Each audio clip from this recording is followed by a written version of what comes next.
मित्रों, आपने विश्व प्रसिद्ध जगन्नाथपुरी मंदिर एवं रथ यात्रा के बारे में अवश्य सुना होगा, जो भगवान श्री कृष्ण को समर्पित है। इस मंदिर को हिंदुओं के 4 धाम में से एक गिना जाता है। इस मंदिर का वार्षिक रथ यात्रा उत्सव प्रसिद्ध है। इसमें मंदिर के तीनों मुख्य देवता भगवान जगन्नाथ, उनके बड़े भ्राता बलभद्र और बहन सुभद्रा तीनों 3 अलग अलग भव्य और सुसज्जित रथों में विराजमान होकर नगर की यात्रा को निकलते हैं। लेकिन क्या आपको भगवान श्री जगन्नाथ जी के इस मंदिर का इतिहास पता है? यदि नहीं, तो आज की कथा के माध्यम से हम जानेंगे कि किस प्रकार जगत के नाथ भगवान श्री कृष्ण के इस महान मंदिर की स्थापना हुई और हमारी यह पृथ्वी धन्य हो गई। प्राचीन काल में इंद्रद्युम्न नामक एक राजा था, जो उत्कल पर राज्य करता था।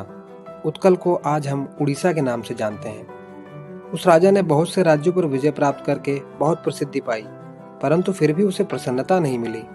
वह सोचने लगा कि मेरे पास वह सब कुछ है जो एक राजा के पास होना चाहिए, लेकिन मुझे ऐसा कुछ करना है जो किसी और ने कभी ना किया हो। कुछ अद्भुत, आश्चर्यजनक, वास्तव में महान, कुछ ऐसा जिससे लोग मुझे हमेशा याद करें। हाँ, मैं समझ गया। मैं एक मंदिर बनवाऊंगा और वह मंदिर इस धरती का सबसे सुंदर मंदिर होगा। लेकिन मेरे भव्य मंदिर के लिए उसी के समान एक भव्य मूर्ति होनी चाहिए। लेकिन मुझे ऐसी मूर्ति मिलेगी कहाँ से? उसके इस प्रश्न का उत्तर उसे रात्रि के एक स्वप्न में मिला। सपने में उसे एक ध्वनि सुनाई दी। हे राजा, इस पर्वत को ध्यानपूर्वक देखो। इसका नाम नीलाचल है। इस पर्वत पर एक गुफा है। उस गुफा के भीतर तुम्हें आज तक की सबसे सुंदर मूर्ति मिलेगी। वह मूर्ति नीले रंग के भगवान श्री कृष्ण की है और उनका नाम नील माधव है। निद्रा टूटने पर राजा बोले, मैंने उन्हें पा लिया।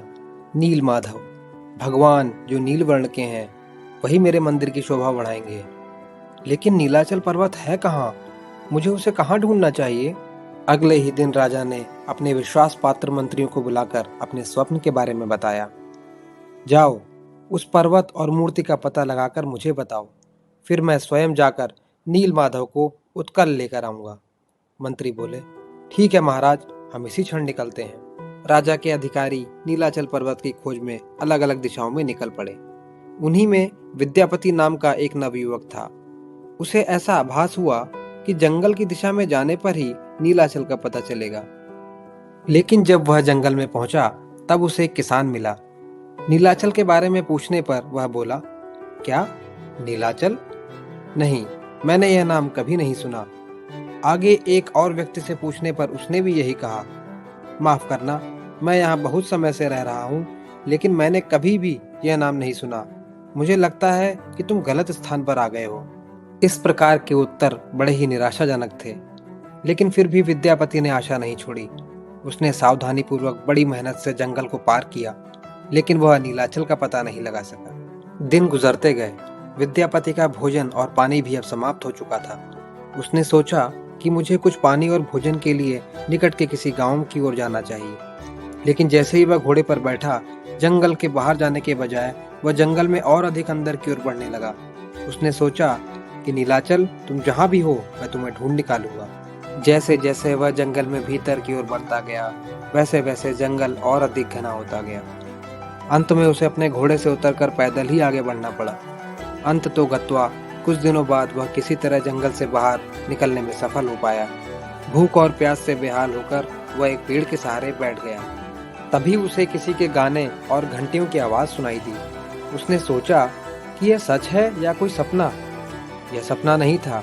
वास्तव में एक चरवाहा बालक अपनी गायों के साथ उधर आ रहा था। जब उस बालक ने विद्यापति को इस हाल में देखा, तो वह दौड़ता हुआ उसके पास आया और उसने उसे दूध पिलाया। दूध मीठा और गर्म था। इससे विद्यापति को तुरंत शक्ति प्राप्त हुई। वह बालक बोला, तुम तो शहरी व्यक्ति लगते हो, यहाँ क्या कर रहे हो? विद्यापति ने उत्तर दिया, बच्चे, मैं नीलाचल नामक पर्वत को ढूंढ रहा हूँ। क्या तुम जानते हो कि वह कहाँ है? उस बालक ने कहा, मैं जानता हूँ कि वह कहाँ है, लेकिन मैं तुम्हें बताऊंगा नहीं। तुम स्वयं ही उसकी खोज करो। विश्वास और गंभीरता के साथ उसे ढूंढो। मुझे भरोसा है कि तुम उसे ढूंढ लोगे। और देखते ही देखते वह बालक अचानक से गायब हो गया। विद्यापति सोच में पड़ गया। कहीं वह बालक स्वयं भगवान नील माधव तो नहीं थे, जो मुझे आशा दिलाने आए थे? निश्चित ही नीलाचल कहीं आसपास ही है। अपनी खोज में आगे बढ़ते हुए विद्यापति एक सुंदर नदी के पास पहुंचा। वह सोचने लगा कि मैं बहुत दिनों से अकेला भटक रहा हूँ। कब मुझे फिर से लोगों के बीच रहने का अवसर मिलेगा? कब मुझे उनकी आवाजें सुनाई देंगी? तभी वहां उसे एक नवयुवती दिखाई दी जो वहां पानी भरने के लिए आई थी। एक अनजान व्यक्ति को देखकर वह नवयुवती थोड़ा घबराई। विद्यापति ने उससे कहा, डरो मत सुंदर कन्या, मेरा नाम विद्यापति है और मैं उत्कल राज्य से हूँ। मैं जंगल में रास्ता भटक गया हूँ। नवयुवती बोली, ओह, अब मैं समझी। मेरा नाम ललिता है और मैं मुखिया विश्ववसु की बेटी हूँ। आप मेरे साथ चलो, मैं आपको अपने पिता के पास ले चलती हूँ। जब वे गांव में पहुंचे तब नवयुवती बोली, पिताजी, ये बहुत दूर उत्कल राज्य से हैं और जंगल में मार्ग भटक गए हैं। कन्या के पिता बोले, आपका स्वागत है श्रीमान जी, कुछ दिन हमारे अतिथि बनकर हमारे साथ रहिए।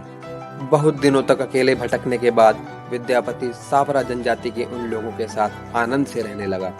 वह उन लोगों के अच्छे गुणों और अपने प्रति किए गए स्वागत सत्कार की मन ही मन प्रशंसा करने लगा।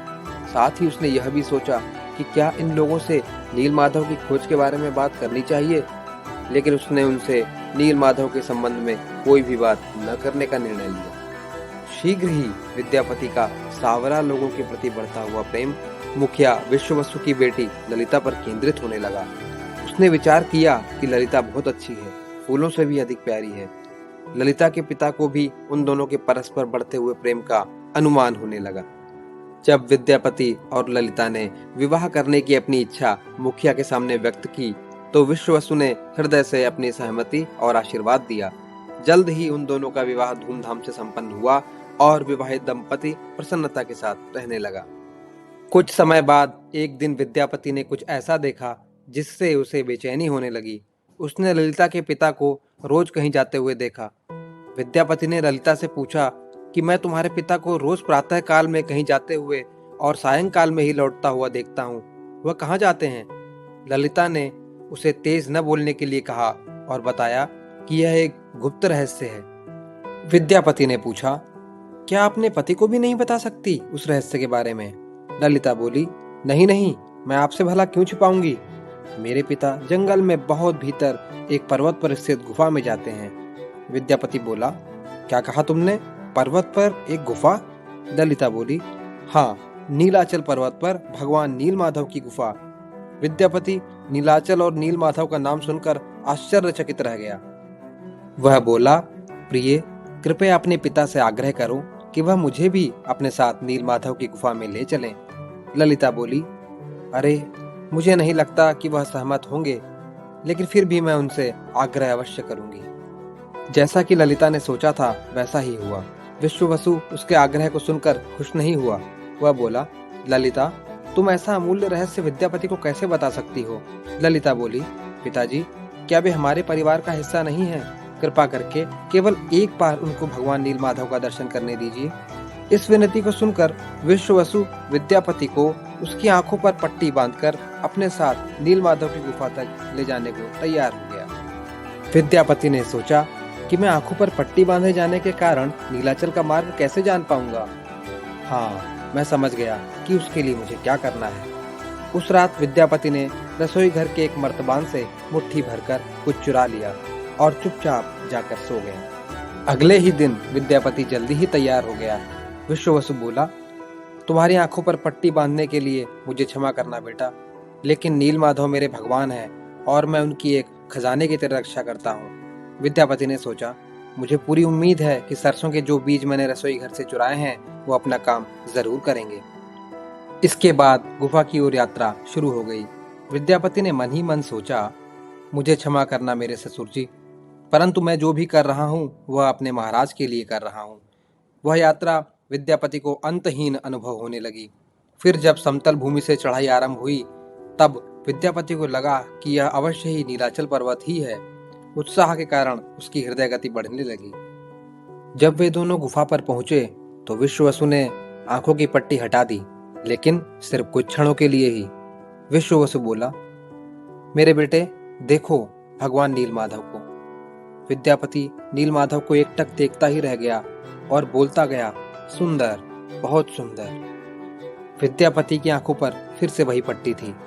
उसने एक बार और दर्शन कराने का निवेदन किया, परंतु विश्ववसु ने यह कहते हुए मना कर दिया कि विद्यापति, यह मेरी गुफा और मेरे भगवान हैं।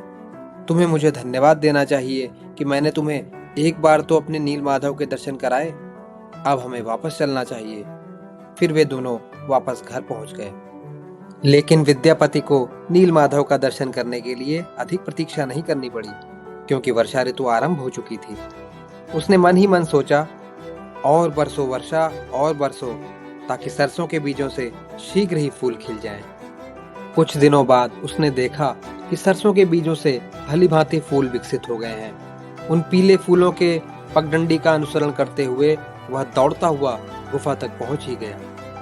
भगवान नीलमाधव का दर्शन करते ही वह बोला, जैसा महाराज ने कहा था, बिल्कुल वैसी ही मूर्ति है।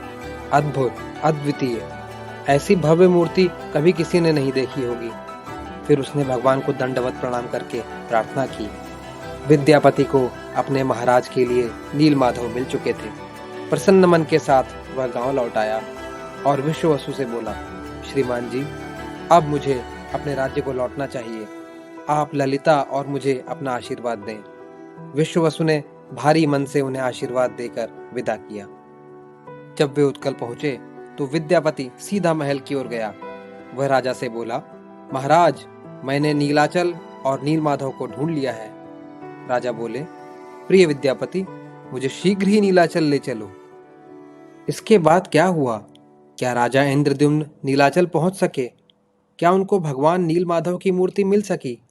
क्या उनके भव्य मंदिर बनाने का सपना साकार हो सका? इस सब का श्री जगन्नाथपुरी मंदिर से क्या संबंध है? जानने के लिए इस वीडियो का दूसरा भाग अवश्य देखें। दूसरे भाग के प्रकाशन की सूचना पाने के लिए इस चैनल को अवश्य सब्सक्राइब करें। श्री जगन्नाथ मंदिर के अद्भुत इतिहास का यह पहला भाग आपको कैसा लगा, कमेंट सेक्शन में अवश्य बताएं।